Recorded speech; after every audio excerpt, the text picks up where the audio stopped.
Incroyable scénario en Liga. Le Flex Barcelone a livré un match complètement fou face au Celta Vigo, mené 3-1. Ils ont retourné la situation en toute fin de match pour finalement s'imposer 4-3-3. Une remontada de folie, des buts, du suspense et un coaching payant signé à Hansi Flick. Restez bien jusqu'au bout. On débriefe ce match épique comme jamais. Barcelone réalise une remontada de légende et s'impose 4-3 face au Celta Vigo. Quel scénario renversant.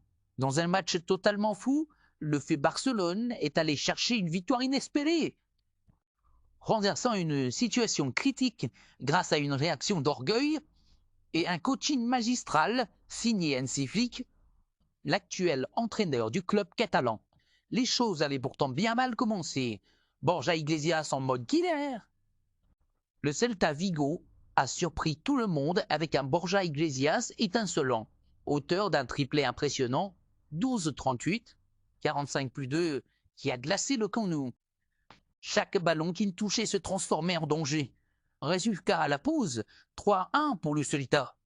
Peu de gens y croyaient encore. La révolte bleue est grenat, mais voilà. Le Barça version, Flick ne meurt jamais sans se battre. Dès la seconde période, le coach allemand opère plusieurs changements décisifs, lançant notamment Dani Olmo et Rafinha dans la bataille. Le rythme s'intensifie, la pression monte et le miracle commence à prendre forme. Olmo relance le suspense d'une superbe frappe à la 57 minutes. Puis c'est Rafinha, totalement en feu, qui s'illustre avec un doublé express 75-88, dont une magnifique volée et une finition clinique sur un service parfait de Pedri. Le Camp Nou exulte, le banc explose. Le Barça vient de retourner l'impensable. Une victoire qui compte double. Au-delà du spectacle, cette victoire offre bien plus qu'un simple succès.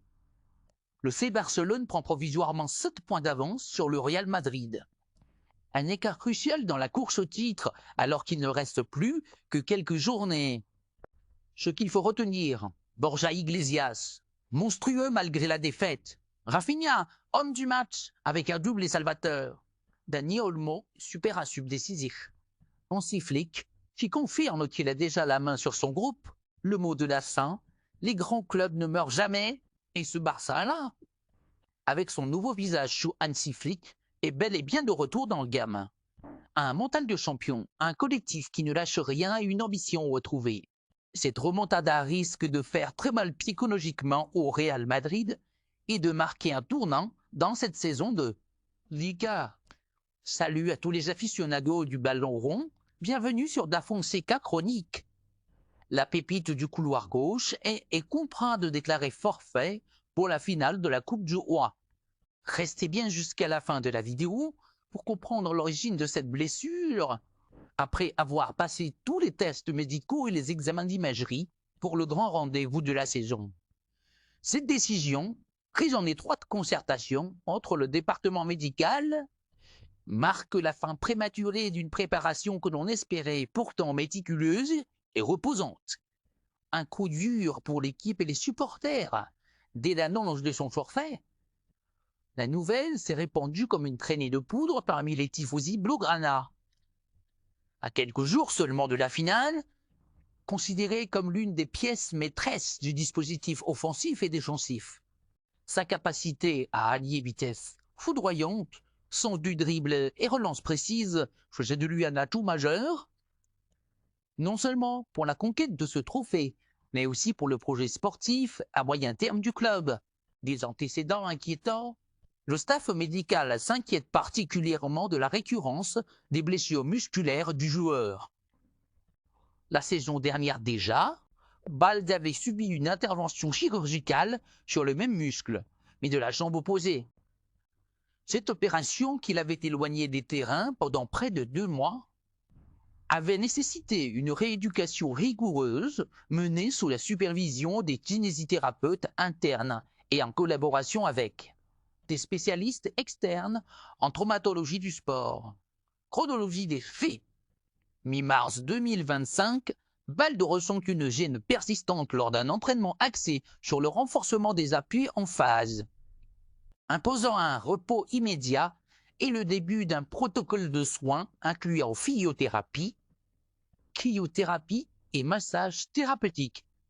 Début avril 2025, alors qu'un retour sur le pré était envisagé pour la mi-avril. Une rechute survient lors d'un sprint contrôlé, confirmant la gravité de la blessure et conduisant à l'abandon de tout espoir de participation à la finale. C'est une nouvelle qui nous touche énormément. Alejandro était prêt à jouer un rôle capital dans cette finale. Nous devons désormais nous adapter, protéger notre joueur avant tout et placer notre confiance dans ceux qui vont le suppléer. Dans le vestiaire, ses coéquipiers ont été informés lors d'une réunion à huis clos où l'ambiance mêlait empathie envers leur jeune camarade et détermination à relever le défi. Les leaders du groupe se sont engagés à porter haut les couleurs du club pour honorer son absence. Fois de la saison, un joueur offensif au poste de latéral gauche, un piston, à partir d'un défenseur central, aligner un défenseur central rapide en position de piston, renforçant la solidité défensive au prix d'une projection offensive peut-être moindre, enjeu et importance du match. Cette finale de Coupe du Roi représente bien plus qu'un simple trophée. Rétablir la suprématie barcelonaise dans cette compétition, absente depuis plusieurs saisons, lancer un signal fort à la concurrence nationale, Real Madrid, Atlético Madrid, rassurer les supporters quant à la solidité du projet sportif face aux aléas et aux blessures de ces jeunes cadres.